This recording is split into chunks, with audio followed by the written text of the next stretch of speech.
Hey, welcome back. Today's video is just going to be a quick recap of my trip recently to Sedona, Arizona for the QHHT retreat. It was my first QHHT retreat ever, and it's taken me all of the last week. I've been home now for a week. It's taken me all of the last week to try to find the words to wrap around the experience, and I'm not sure I'm there yet, but I committed to myself to make a video today, and so I'm making a video today. So the audience for this video certainly is the folks, the community, my soul family that I spent that 5 days with in Sedona. I want you to know and to feel from me how much I appreciate every connection that I made there. I'm well over 100 new connections on socials, but maybe more important, not maybe, but more importantly than that, I know that I have a soul family who's on the journey with me and who's here to do the good work of helping people heal, helping people find themselves, and helping people discover and commit to their life's purpose, like the reason that they came here. And I can't think of another more important mission for my life. So because I've been on this QHHT journey for only a little over 6 months, I really wasn't sure when the retreat was announced if I could make it happen. I've been funding my QHHT journey from the start, from my part-time job at Sprouts Farmers Market, where I sweep the floor and I push the carts and I have beautiful, spontaneous interactions with the public. It's the perfect job for me right now, and it has brought abundance into my life in so many ways. But so I paid for my level 1 and level 2 training with my Sprouts money. But when it came to the Sedona trip, I was not sure. But my lovely soul sister, Stepannie from Pahrump, Nevada, she and I did a session swap. And she is a special person in my life because she helps me to understand that I am abundant and I am worthy of abundance. So when I let her know that I hadn't yet committed to the retreat, she gave me the nudge that I needed to just commit, and the rest would fall into place. So I did that. And I was on a shoestring budget for sure. My intention was to spend around $200 for accommodations and around $200 for food, in addition to the fee for attending the retreat. And given that it was 5 days, I knew that that was going to be a tough proposition. But I secured an Airbnb reservation, which was really just a local Sedona person who had the skinny on the free public camping and could give me GPS coordinates to a safe spot. He even offered to rent me some camping gear, which I didn't need, but I was grateful. So I booked that. It was $200 right in my budget target, and I got ready for Sedona. A couple days before I was headed to Sedona, Stepannie contacted me and said that a space had opened up in her Airbnb where she was staying with a couple other practitioners who she had met along her QHHT journey, and that the folks who were sharing that accommodation had talked and were willing to offer me a space in their accommodation for my budget target, which was $200. So I was grateful. I'm still grateful. Stepannie, thank you for that. So ahead of taking off for Sedona, I was going to be driving in from Las Vegas myself, and I loaded up a cooler. I went to Sprouts. I had a couple of employee appreciation, like $5 off cards. I loaded up a cooler with discounted sandwiches and a couple of kombuchas, a bunch of bananas, and a bag of cuties, and I hit the road for Sedona. The drive was just a little more than 4 hours, and it was beautiful. I've always loved a really good road trip. So I had a couple playlists, and I just head out on the road. And driving into Sedona, it was one of those experiences where I knew I was getting close before I could even see signage. Like, I just felt it driving in, and it made me excited. So I set my GPS for the accommodation, and driving the scenic route through Flagstaff and then down into Sedona was just gorgeous, breathtaking. And one of the things I noticed right away is typically I would be trying to grab as many pictures as I could as I drove, or pull over on the side of the road and take pictures, but I just wanted to feel it. It was gorgeous. Driving into Sedona, I was reviewing my intentions for the trip, because I'm a person who sets intentions now and follows through with them.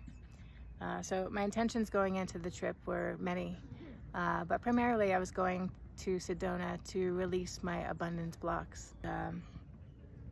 I work a part-time job at a grocery store, and I have genuine joy in my heart. But there are just some things that, you know, being a lifelong people pleaser and a caregiver, I've struggled to allow myself to receive. I've always been the giver, and so the universe, God, has been tapping on my shoulder and letting me know it's time to let go of that. And so my primary intention going into Sedona was to release my abundance blocks. And secondly, I had a short list of people that I needed to deliver in person, face-to-face, thanks to. Several people participated in David Marsh's Journeys into the Soul, Amazon original docuseries, 20-episode docuseries.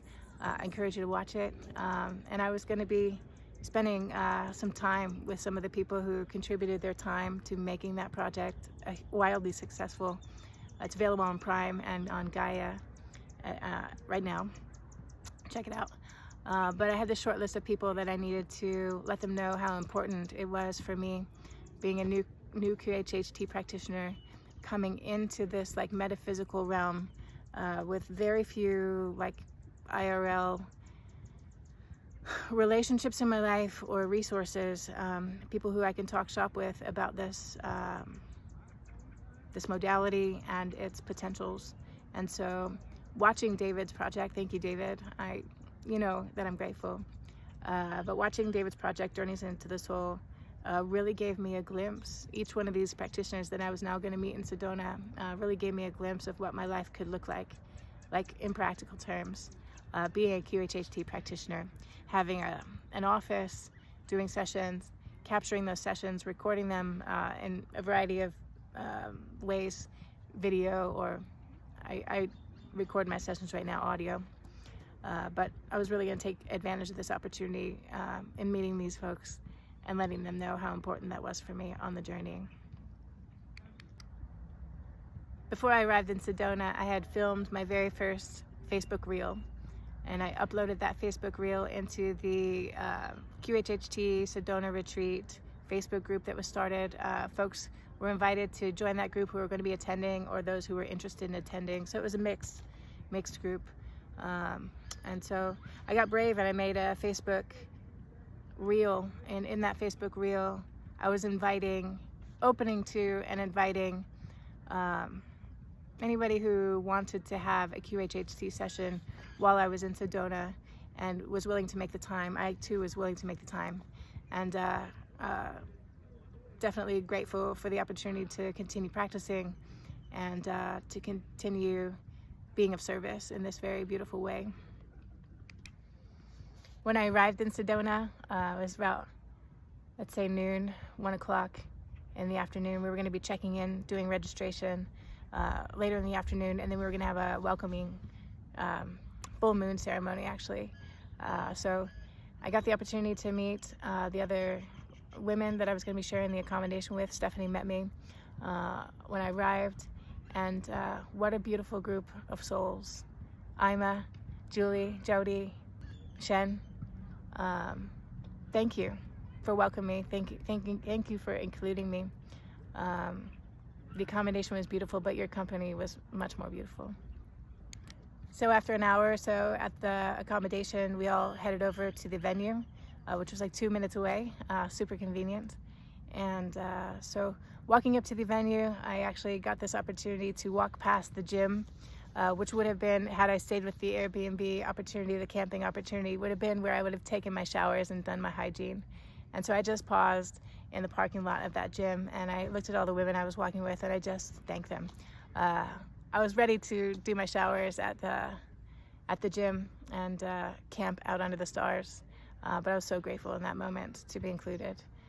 So we get up to the venue, and as soon as we round the corner coming into the event space, I see the glowing face of Middlemiss, Dr. Erica Middlemiss, who was one of the practitioners that I met not only in Las Vegas at the Disclosure Fest last November, but who had also participated in Journeys into the Soul. So Erica, gleaming from ear to ear, got us our name badges and invited us into the space. And within a few minutes, I was already being approached by beautiful souls who were thanking me for making the Facebook reel. One woman who had made contact with me prior to me getting there, Christina, thank you. She found me, and she and I firmed up our plans to do a session together doing the retreat. The evening wore on with some beautiful live and seemingly spontaneous music offered out on the patio, and inside everybody was arriving and mingling. When we checked in, Dr. Erica, she says, grab in this little bucket at the end of the table, grab a strip of paper. It's got a name on it. You'll need it for later. Just put it in your name badge and go on with the evening. So as the sun went down, we all gathered inside, and at one point in this welcoming and full moon ceremony, we were encouraged to take our little strip of paper out of our name badge and to find the person whose name was on our little piece of paper. So I set out to find Jerry, and within a few minutes I was sort of scoping and had my heart open to finding Jerry, and I picked him off on the perimeter. I met a beautiful soul in meeting Jerry. I'm grateful for that little exercise. We've got a little selfie to commemorate the moment. On that first night, I was approached by a second person who was interested in doing a session.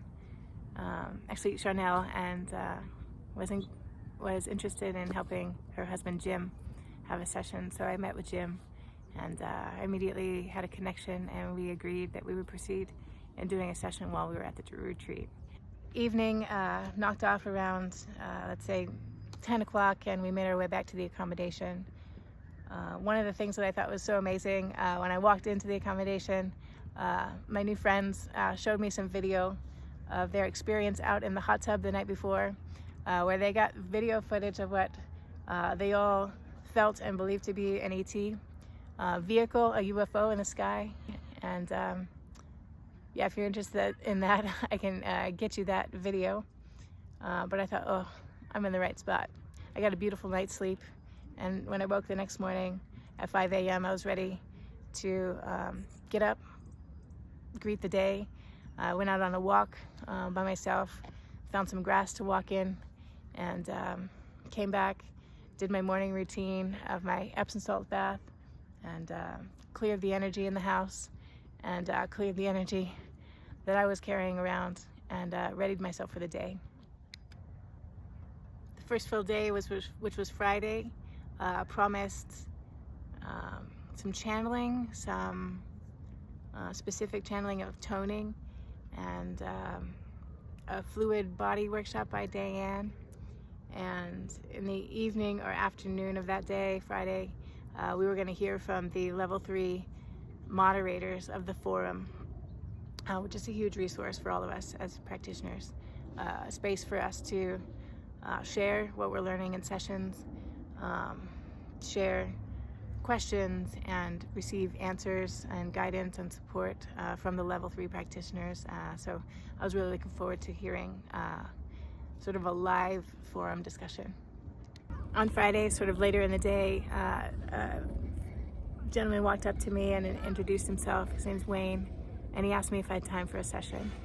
And so after a brief exchange, I knew that it was the right fit, and we exchanged information, and I sent him over the session preparation materials that I put together, and we decided to proceed with the session the following day. While we were hanging out together on Friday evening, my new friends that I'm spending time with at the accommodation, specifically Aima, informed me, helped me to understand about this new technology that she tried out and that she spoke very highly of, and that was the Energy Enhancement System, or EES system.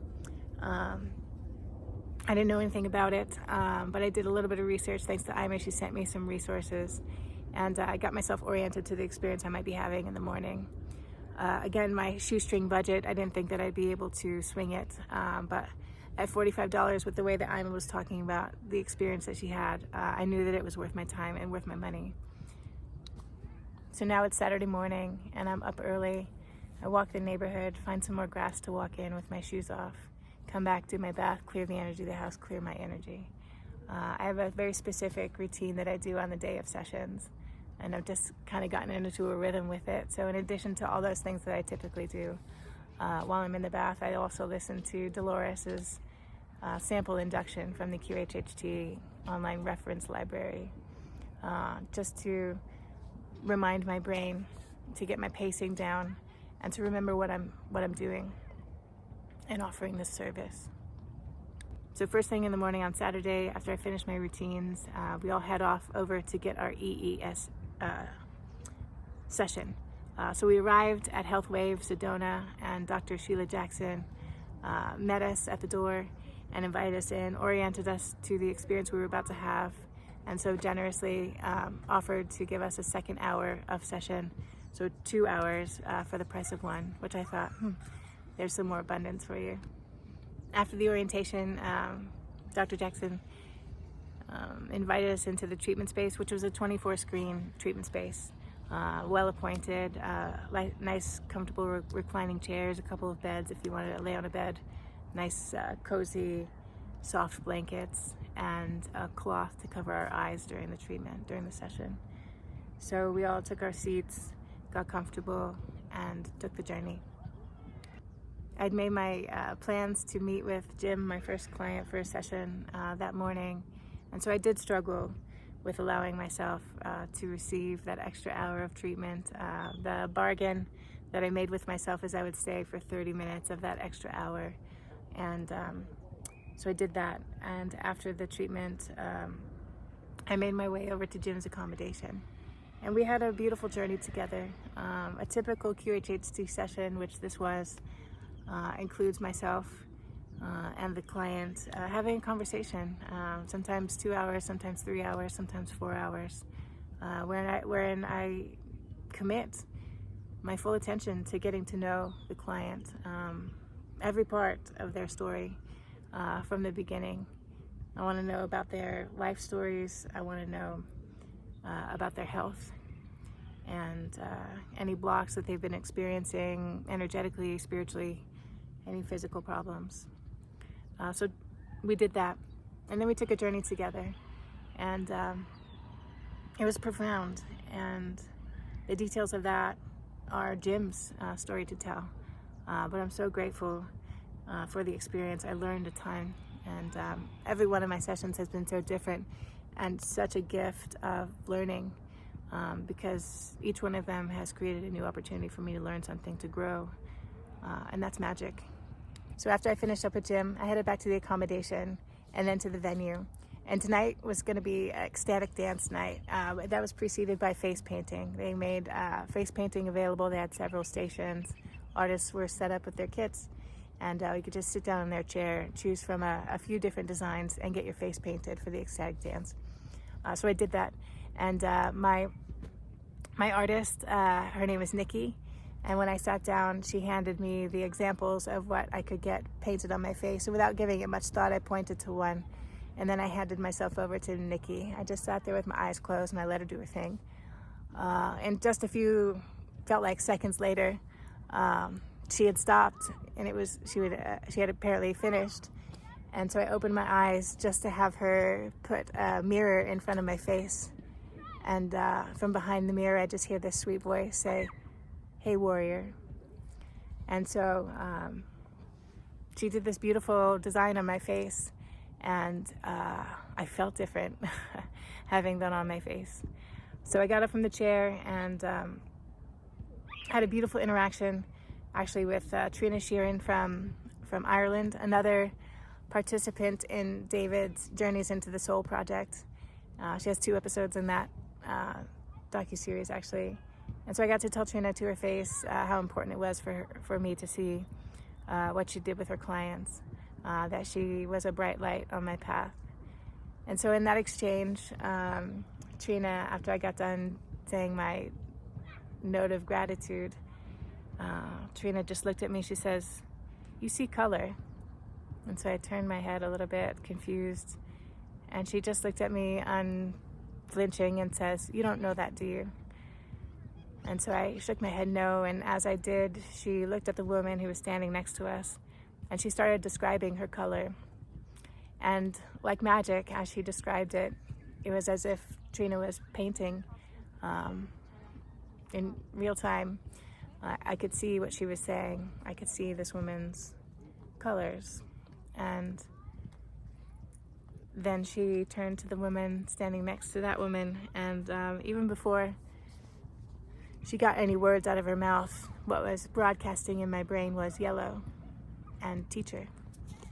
And so, just like that, Triona looks at this woman standing next to her, and she says, "Well, her color is yellow, and she's probably a teacher, though." And it was just magical. And the magic only went on from there. So now it was ecstatic dance time. And before the ecstatic dance, we had a nice ceremony. Ceremonial cacao served. My first time consuming cacao, really, which was like hot chocolate.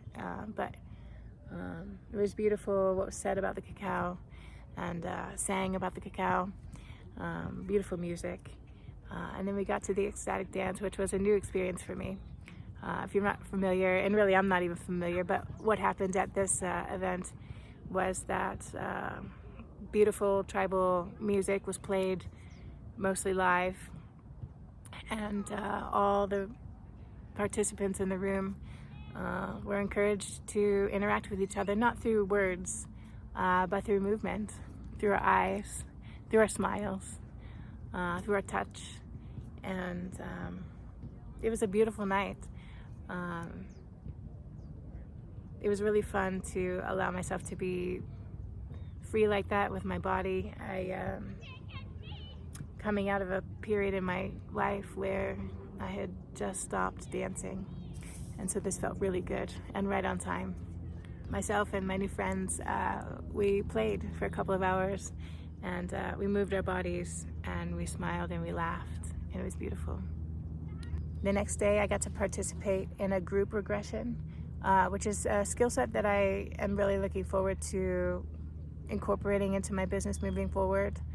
It's a service that can be offered online, unlike QHHT sessions. QHHT sessions are an in-person only service. If you're receiving a session from a QHHT practitioner and they're offering to deliver that service to you online, then you are working with a practitioner who is not working within the boundaries of the technique. You should know that. And so we do this group regression led by Marilyn, who's got the voice of an angel. It was a good choice to have her read those scripts. And there were several journeys that were offered to us, and each one of them like incrementally inviting us deeper into relaxation, into trance, into the experience of time travel.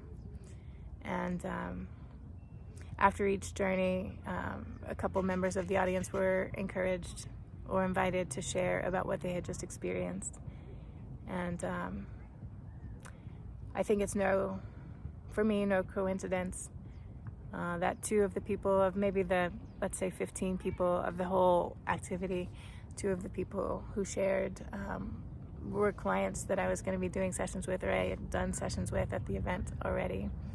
And so that was really beautiful. I really felt like a confirmation that I'm exactly where I'm supposed to be. So now it was time for Wayne's session. So I made my way up to his accommodation, and we had a beautiful journey together. Typical sequencing. He and I talked for a couple of hours, and then we took a trip together, and another totally unique, totally rich, and deeply healing session. I learned a ton, and I'm super grateful. Now it's Monday morning, the final day of the retreat, and I've got a session set up with Christina. And so I do my morning routine, find some grass, walk around with my shoes off, do my bath, clear the energy of the house, clear my energy, listen to the induction script. And then I make my way over to the venue. Christina was saying at the venue, the event venue. And I made my way up to her room, and we took our journey together. Talked for a couple of hours, time traveled together, and then enjoyed a nice meal after. The final two events of the retreat were a sound bath and then a closing ceremonies. So the sound bath was beautiful. They had brought in these really plush, soft rugs and unfurled them throughout the room, made us take our shoes off in another room to preserve them.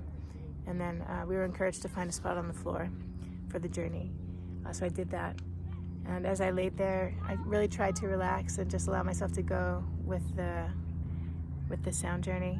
And I did, but my brain was on overload, specifically mentally rehearsing what I knew was going to be an opportunity for me to speak on the microphone during the closing ceremonies and share a little bit from my heart. So I mentally rehearsed what I was going to say. And after about an hour of journeying, the sound healing was over. And we had a little bit of a break before we went into the closing ceremonies. Without knowing it, I found a spot on the floor that ended up being like right in front of where Julia Cannon, Dolores Cannon's daughter, and Kaya Wittenburg, who is like co-pilot to Julia at this point for the QHHT Academy. And so here I am sitting, listening to them share heartfelt sentiments about the gathering and provide the context that this was the largest gathering of QHHT practitioners for a reunion/retreat. Over 400 people were in attendance, and prior to this retreat, they hadn't breached 200, so that was significant. And Kaya and Julia went on to share a little bit from their hearts, and then they got to a point in the program where they invited members of the audience to stand up and share about their experiences at the retreat. So my hand shot right up. When it did, Julia looked down and sort of waved me to go ahead and come up and grab the mic, and I did that. And I just don't do this sort of thing, or I haven't been a person to do this sort of thing, but this is who I am now. So here I am in front of a room of over 300 people with a microphone in my hand, and I just shared gratitude. I was so grateful. The people who were in attendance at that retreat helped me to realize all of the intentions that I set for myself in that event, including completing 3 practice sessions and participating fully, as I said I was going to do in the Facebook reel. I was an active participant in co-creating the magic there. I only missed out by choice in the hiking event in favor of doing a session, but everything else I was there and participated fully, and that felt magical. So as I shared these messages of gratitude, I realized that I had one more thank you to deliver, and so I asked everybody for the grace and permission to deliver that thanks, and that was to Kaya, who was standing next to me on the sort of on the floor, and I got to deliver my message of thanks to Kaya. He, certainly 49% to my 51%, he is largely responsible for my activation to being a person who now makes videos and puts them on the internet of myself talking about things that are important to me from my heart. That's not who I've been in my life, but that's who I am now, and that's really thanks to Kaya and his encouragement. He had some bonus material included in the level 2 training from his body of work, the highly abundant programming, and I'm grateful for that activation because I'm loving making these videos now. So that was an awesome opportunity, and I'm really glad that I took advantage of it. It was sort of the capstone to a beautiful retreat experience with my new soul family. And if you have ever been interested in learning more about quantum healing hypnosis technique or attending one of the retreats, I strongly recommend it. You'll have a beautiful time. You'll meet your soul family, and you will be changed. I'm changed. I am a different person coming back from Sedona, and the fullness of that knowing is still coming into my awareness, but I know it. And if you're ever in Sedona, please go say hey to Dr. Sheila Jackson at Health Wave Sedona. Have an EES session. You won't regret it. That session, I'm still trying to fully understand what happened, but it changed me, and I'm grateful. So yeah, thanks for listening to my recap. And if you were there with me in Sedona, I love you, and I can't wait to spend more time with you. Thanks for including me on this beautiful journey. I'm having a fucking blast, and I can't wait to spend time with you again. Big hugs. I love you. Bye.